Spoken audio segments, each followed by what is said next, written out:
Hey, what's up guys and welcome back sa ating channel, ang Crypto Whisperer PH. So for today's video guys is pag-uusapan natin ang isang bagong update na naman kay PocketFi, which is isang Telegram game guys, no? So meron silang mga update ngayon sa kanilang application at malapit na ang kanilang listing date guys, no? So I think this coming this month of March na yan guys, no? So titingnan natin yung kanilang mga updates and ano ba ang mga dapat natin malaman bago sila mag-list guys, no? So bago natin pag-usapan yun, kung hindi ka pa nakasubscribe dito sa ating channel is mag-subscribe ka na at i-like ang mga videos na sinishare natin kagaya nito para lagi kang updated sa mga ganitong updates guys regarding sa airdrop. So proceed na nga tayo guys. So makikita natin, punta muna tayo sa kanilang X account. So ito yung kanilang official X or Twitter account guys. So nag-post sila. So nung last update natin is ito yata yung guys, no? So yung auto claim. So makikita natin, what date would you choose in March? So confirm na March talaga ang kanilang listing date. And kung titingnan natin, maraming sagot yung community about sa gusto nilang date guys, no? So hopefully mangyari na yan this March and hindi na ma-postpone guys, no? Pero expect natin since wala pa namang ibang mga announcement si PocketFi. And again, no, bots go cry, community go chop. So I think magkakaroon sila ng anti-civil detection guys, no? So yung may mga dami account is mag-ingat-ingat tayo guys. And ano pa ba? So ito lang yung update sa kanilang X. So punta tayo doon sa kanilang Telegram game. So pag open mo na ang kanilang PocketFi guys is makikita mo tong proof of humanity. So magkakaroon tayo ng transaction dito guys, no? So nakalagay, make a transaction, receive an encrypted code and enter it. So ito guys is mapapagastos tayo dito ngayon. So magkano ba ang kailangan natin gastusin para ma-verify as proof of humanity, no?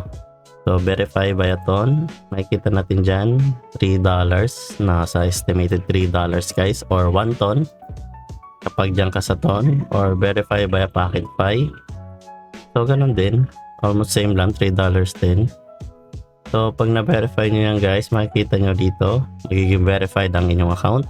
And then guys, no, so I think yung proof of humanity is yung kanilang criteria for eligibility ng iyong airdrop guys, no? So I think for me hindi magandang indication to guys, no, na nagkaroon sila ng bayad sa proof of humanity nila or para ma-verify ang inyong account.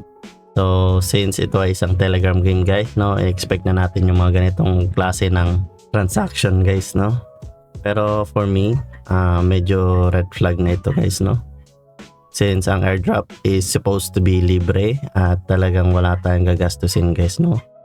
So ikaw, kung nasa sayo guys, kung gusto mong i-verify ang inyong account, ito, no, gamit i-click nyo lang yung verify and make sure na may laman yung inyong Telegram wallet guys, no?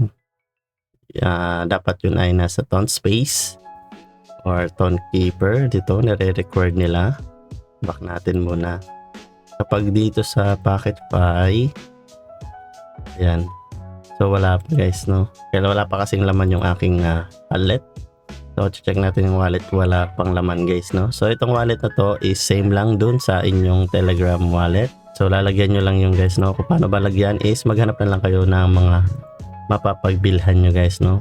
So kapag hindi nyo pa na-verify ang inyong account is makikita nyo dyan unverified account. And ito guys, no, so wala siyang kulay, hindi pa siya magkakakulay.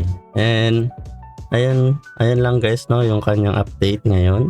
So kung nagustuhan mong update ni PocketFi ngayon is let me know dyan sa comment. And ano ang masasabi mo, kung paldo ba o paldog si PocketFi, at kung worth it bang sumugal ng $3 or nasa 150 pesos guys, no? So hindi naman siya ganun kalaki yan, pero 150 is 150 pesos pa rin guys, no? So ayun lang, kung nagusto mong ating update for today is don't forget to give it a like at mag-subscribe ka na rin para lagi kang updated sa mga ganitong klaseng airdrop updates in the future guys, no? So see you sa next video. Peace!